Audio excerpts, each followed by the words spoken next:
This is the Big O Show. This is the Big O Show. All right, let's bring him aboard. Let's talk a little Miami Dolphins. Daniel Oyefusi does an excellent job of covering the Miami Dolphins. Houston.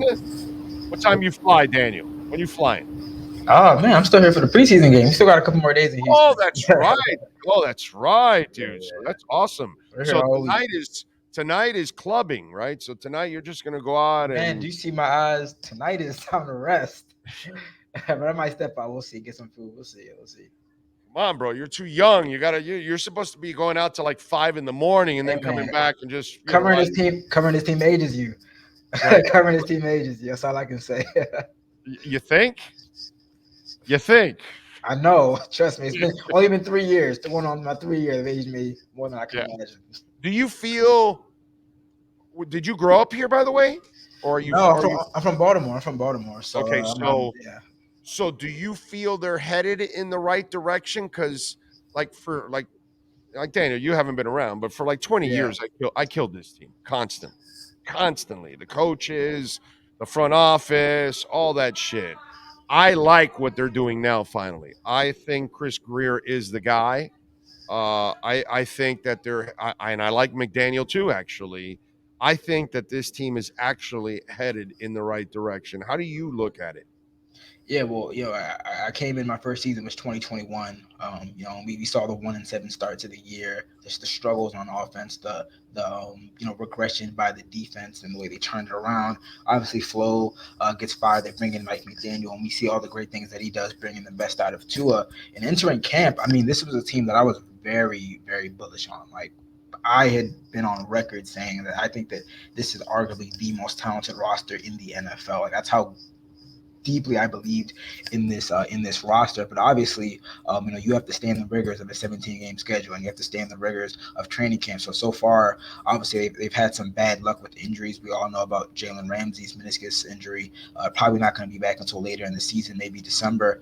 And then today with Terron Armstead, I was right there, watching the first play of 11s, and I thought looked like he was fine, and then next thing you know, he's hobbling off, and then he's leaving on a cart. It looks like they may have avoided a major injury, but it just seems like something always pops up. I think that sometimes there's kind of some deep-rooted kind of cynicism from the fan base, especially people that have seen kind of the ineptitude of the franchise over the past 2 decades or so. So I understand it, but I do think that they have built a roster that, again, knock on wood, barring health, can compete with just about any team in the NFL. It's just about health right now, and we'll see what happens with some of these guys.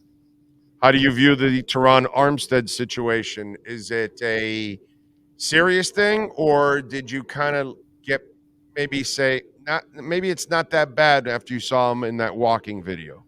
Well, it's kind of similar to a lot of Dolphins fans that I'm sure were kind of following everything tweet by tweet on social media earlier today. I mean, literally, we're just several yards away from where they were doing 11 on 11s when Terron went down.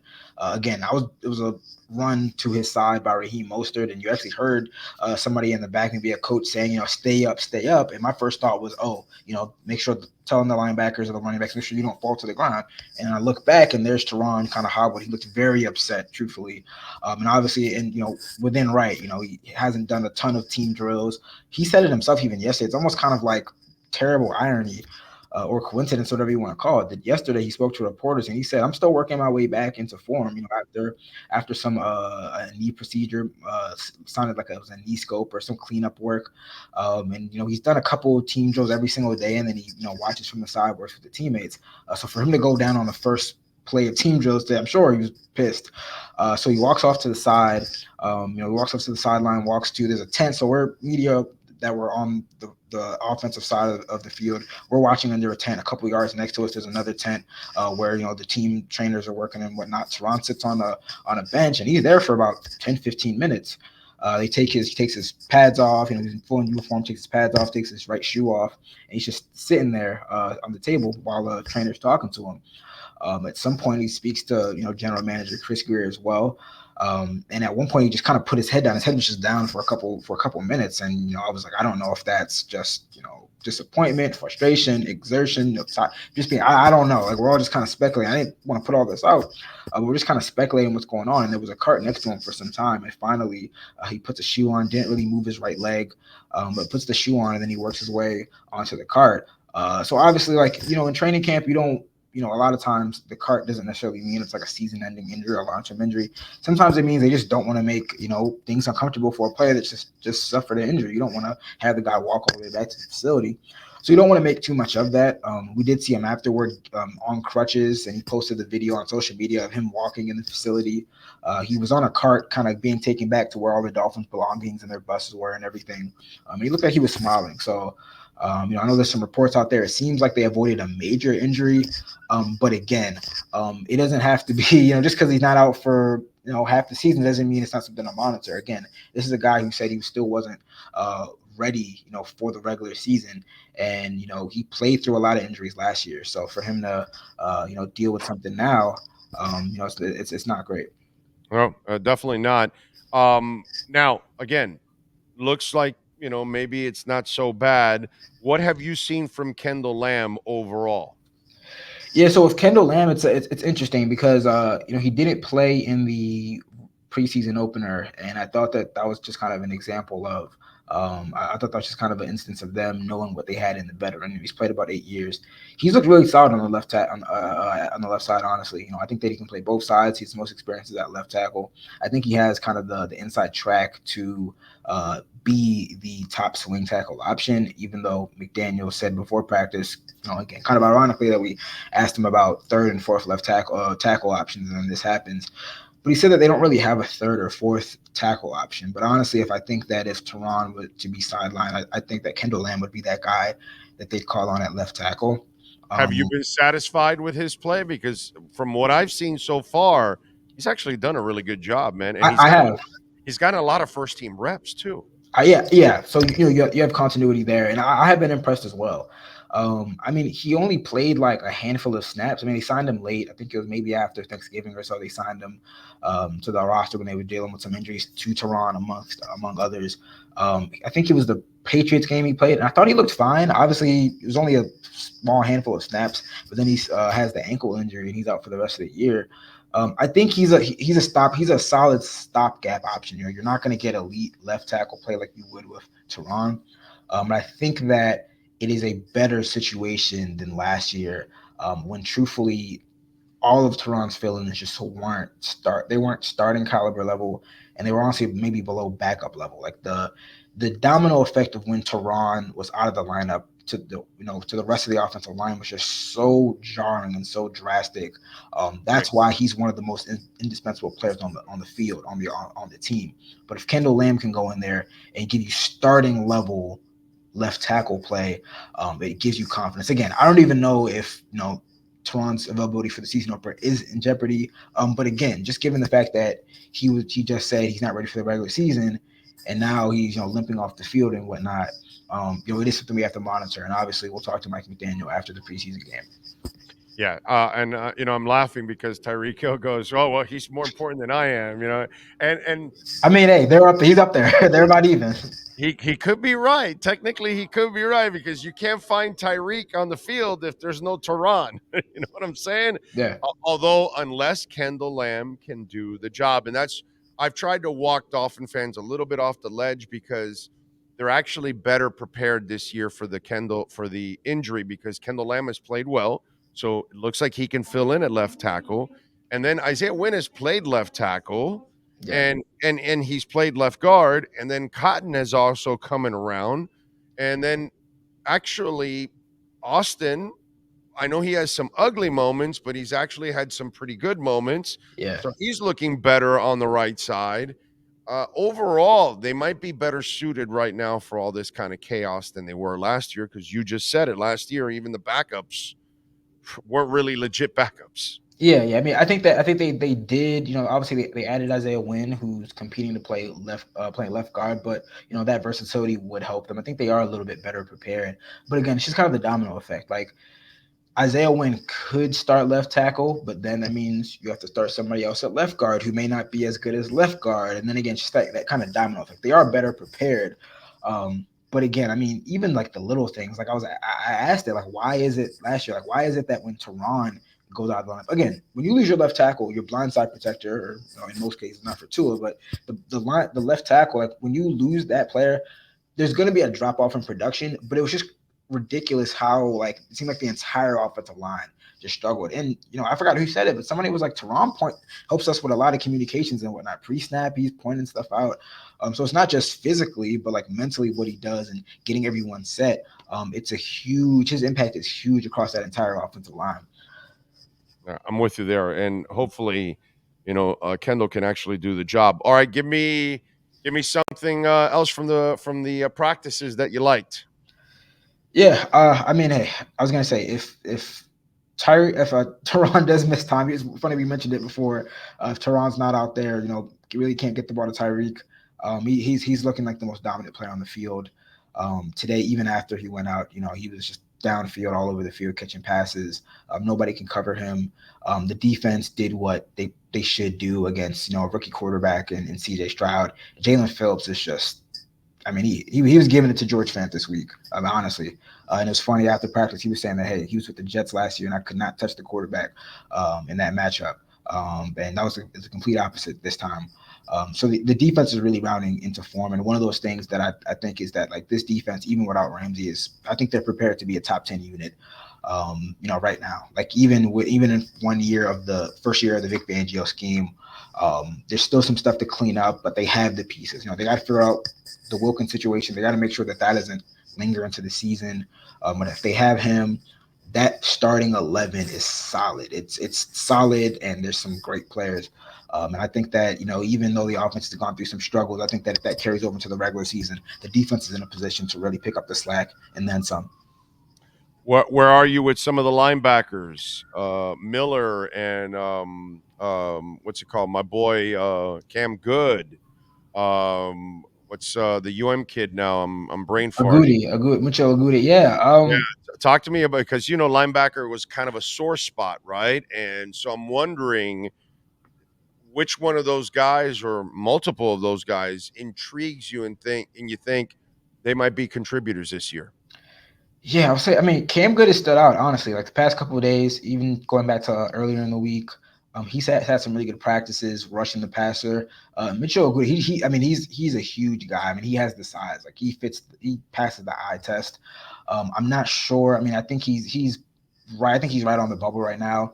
And it's going to be tough because they already have Chubb and Phillips, but then they have Malik Reed and Van Ginkel as kind of their backup guys. Van Ginkel has that inside linebacker versatility as well. Just given the nature of maybe having to keep an extra offensive lineman, an extra cornerback here. I'm not sure if he's a guy that initially makes the 53, but there's potential there. Aubrey Miller is coming along. I think that he himself said, I got to be a special teams guy first before I do anything on the defensive side of the ball. I think Channing Tindall is still ahead of him, and he's had some strong practices in recent days, and he had a really good preseason game as well. So, I mean, truthfully, I love the top end talent, and I really like the depth. It's not just the top end talent that makes me think this is one of the best rosters. I think at wide receiver, they have great depth. They don't have a star in the running back room, but they have a lot of guys who can contribute. Even on offensive line, they have guys that may be able to step in if need be. And on defense, the cornerback depth is being tested, but you're seeing guys step up. I mean, again, I know there's a clip of I think Noah got burnt today in one-on-ones, but he's not going to be asked to play press man like he was doing with Flo and Josh Boyer. And he's looked a lot more comfortable in this system. Eli Apple was coming along. Kader Kohu, obviously he's going to be a starting guy out there with X. So like there's depth there. Elijah Campbell stepping up as well, and I think that he's a guy that can go from special teamer to playing legit snaps. I mean, I think he's right in there to start potentially opposite Javon. I mean, he's been that good. So there's depth on this team. Like they're obviously if you and by the way, I like that Fangio is what I thought was underutilized, and I kind of became a bigger fan than most people of AVG.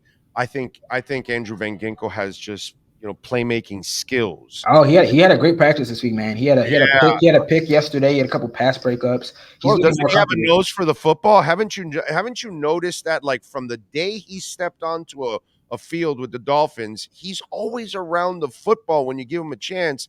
I think in this scheme, he's going to be a stud, dude. I mean, that's why they moved him to inside linebacker, because they know he can make plays. So they're just finding ways to get him on the field. So there's depth here. I mean, if you look across the NFL, like, I know some people say that there's not a lot of depth with this team or whatnot. Like, if you look across the NFL, no team's happy with their roster. I mean, if you look in Baltimore, the Ravens are down to their fourth, fifth string cornerbacks, probably starting in week 1. I mean, that's there's a lot of teams out there whose depth is being tested. The Dolphins aren't the only team out there, but I think that they are prepared. If you lose your starting quarterback or your starting left tackle, of course things aren't going to be good. But there is a lot of talent, and I think that there's some quality depth on this team as well. Yeah, I there's no doubt to me. I think that's some of the things that. See, the problem is, Daniel, being around football as long as I have now, I don't believe the preseason and training camp tells you what your team's going to be anymore. I don't think there's enough hitting, there's enough practice anymore, and so now we're kind of guessing, and we're kind of trying to, we're trying to project some of these things, and this is what I'm trying to project.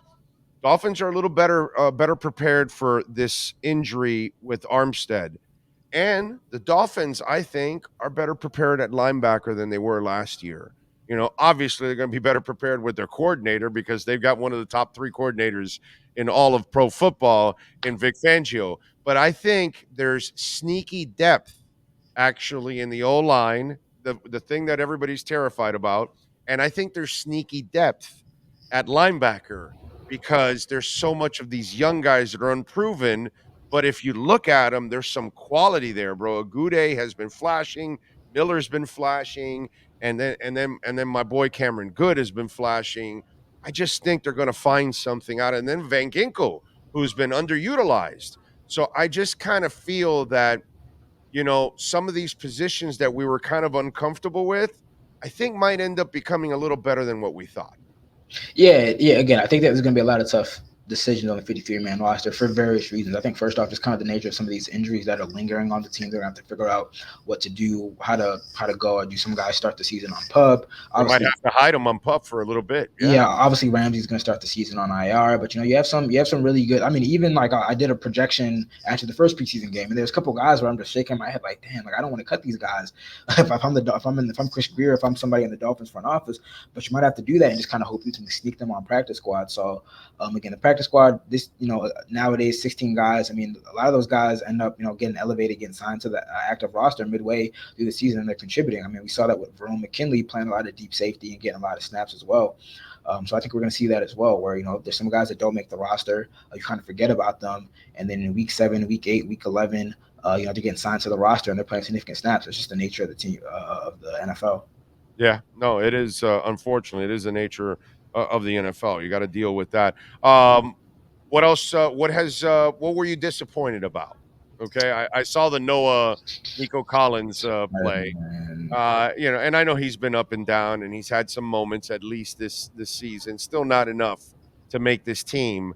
But give me Noah's an easy one. Give me something else. I'm a Noah guy, so I'm not gonna rag on Noah. I will say I've been preaching a lot of caution with the offense in terms of I think that some of the day-to-day kind of reaction to Tua's interceptions have been a little bit overblown. But I was very interested to hear the comments from Tua yesterday explaining the picks, and that the linebacker Christian Harris from the Texans remembered Tua kind of looking off the defense, coming back.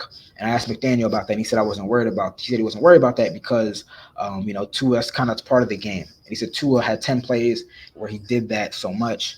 Where 10 fantastic plays where he did that and he was able to find his receivers. But I do wonder in year 2, I think that there is a level of experimentation in order to not get stagnant. And I wonder if they will be able to kind of, stay ahead of the curve enough. Teams know that they want to attack the middle of the defense. They know that they want to push the ball downfield. What we saw, the various ways that the 49ers and the Chargers, and to an extent the Packers, tried to take away the middle of the field. So I do wonder, I think that there is a high level of experimentation going on right now. And I do wonder, once we get to the regular season, how much of that experimentation will become, kind of routine in the offense, and how effective it will be. Because again, we saw them do great things in year one. I think the natural expectation was that, all right, they're just gonna hit the ground running in year two, and it hasn't necessarily happened as much. We're not seeing as many deep plays, which I don't think is a big deal, because I think that Vic Fangio's defense is just set up to prevent those deep completions. But I do wonder how much of maybe the kind of bumpiness. I mean, Terron said yesterday, sometimes we're having some struggles and some troubles. He was candid. And I do wonder, if they've made enough adjustments and kind of evolved enough to kind of, replicate and improve off of year one. I know that Elliott is also in the mix, but I kind of feel Elijah Campbell has taken the lead. You've been to more practices than I have, so you've seen more than I have. So you tell me what you see. I don't think Brandon Jones is healthy enough, obviously, to win Yeah, the job right now. yeah. So Brandon looks like the kind of guy that is going to take half a season to kind of get that knee back to where he's at, and we're gonna miss him because the guy's a hell of a tackler and he's a great blitzer from that position. But I just kind of feel that Elijah Campbell's done a really nice job of growing up as a player here the last couple years, and it just seems to me like he's the guy making more plays, and he'll be the guy next to Javon Holland. That's my prediction. That's my projection. What's yours? Yeah, well, I kind of start with Brandon. Yeah, it is kind of tough, and I really feel for him because he's a really good guy, one of the hardest workers on the team. But McDaniel said he hasn't really had a setback. But again, he's really pushing himself to come back, and then maybe some other parts of your body get compromised, and you just want to be really cautious with him. So they are going to be cautious with him again. I mean, he tore his ACL back in November. Yeah, man. So you're not even a month removed from that. I know some guys come back in 10 months, but they don't necessarily feel themselves for a lot longer down the line. So I have to say honestly, at this point in the season, with less than 1 month, at this point in training camp with less than 1 month until the season starts, it is kind of tough to kind of say that he's in the mix. It looks like I don't know if he starts the season on IR, but he might just be a guy who is, they just bring along slowly. Situational guy. Exactly. Yeah. And Vangio said himself, I just haven't seen enough of him. It's going to be interesting to see what they do with Elliott. You talked. It's interesting. Let's bring your conversation full circle, baby. You talk about that roster. That's the guy you put on the PUP list to say, hey. Well, they can't put him on PUP because he didn't start camp on PUP. Oh, that's right. So if they want to put him, if they want to IR him, then he's out for 4 weeks, and then the question is, okay, then they can do that. But is that the IR that you only get 3 of them that you can bring back? They changed the IR rule, so you can bring a couple guys back. I think it's more than 3, and then you can put a guy. Okay. And you can put a guy. You can put a guy on. You know you're bringing Jalen back. Jalen's already one of them. Exactly. So I don't know. See, that's the part I don't know about that rule. How much they changed it. Yeah. So if you can bring him back, then he's perfect for that because he's just not ready to be himself. Yeah. Yeah, but again, they have guys that are look like they're ready to step up. Obviously, they signed Deshaun Elliott. I know him from his days back in Baltimore. He's a big hitter. He knows how to do some of that deep safety stuff. But Elijah Campbell, like you said, I mean, he's made a lot of plays. He's looked good in coverage. He's shown some physicality. I think that there's a possibility that he's a guy that could maybe step into that Eric role in terms of lining up against tight ends. Obviously, they can do a lot of stuff in the secondary. They can do conventional nickel with Cater in the nickel. They can in the slot. They can do like some big nickel where they have 3 safeties and maybe Elliott and Campbell see the field at the same time. That's something that I proposed early on because there was a lot of questions about how Brandon Jones was going to fit in this defense. And I was saying, obviously he's competing and he's trying to compete to retain his starting spot. But I think he and Elliott can be on the field at the same time. So obviously Jones is out right now. I think Campbell and Elliott can be on the field at the same time as Javon Holland. But Campbell is definitely making a case to get some legitimate defensive snaps. Okay. All right. Good stuff. What do you got going on in the Herald so folks can check you out, Daniel? Yeah, I mean, obviously we got the latest on Terron Armstead, just breaking down everything that happened, the potential implications of that. We've got recap of, Mike McDaniel earlier in the day talking about the plan for preseason, what's going on with Tua, some stuff with Tyreek. And I got a lot of features coming out. I've been talking to Emmanuel Agba about some cool stuff he's doing. There's a lot of, just a lot of connections with the Dolphins in Houston. I'm going to get into one of those connections as well. I don't want to give up too much, but we got a lot over the next couple of days. And obviously, preseason game where I'm going to be down here covering that. So definitely stay locked to the Miami Herald for all your Dolphins updates. That's right. And make sure you follow Daniel Oyefusi on Twitter, like I and many other Dolphin fans. Or X, or whatever you want to call it nowadays. Or X. That's right. I'm sorry. That's right. I was just. Yeah. I still call it Twitter. I still call it Twitter, but and by the way, good job by you on the injury, because you're the first one to describe that it was a run play to his side, and so I want to thank you for that, because context is important and how it happened, and you were quick to describe how everything went down. So I did notice that. I just want you to know that, great job by you, like you always do. That. But I appreciate it too, as a listener, as a follower, and as a supporter of yours. So thank you very much for that, man. Appreciate your work. All right, my man. You be good out there, and safe travels after that preseason game. All right. Most definitely. Thanks for having me on. You got it. Daniel Oyefusi from the Miami Herald. Thank you, Daniel. Appreciate you there.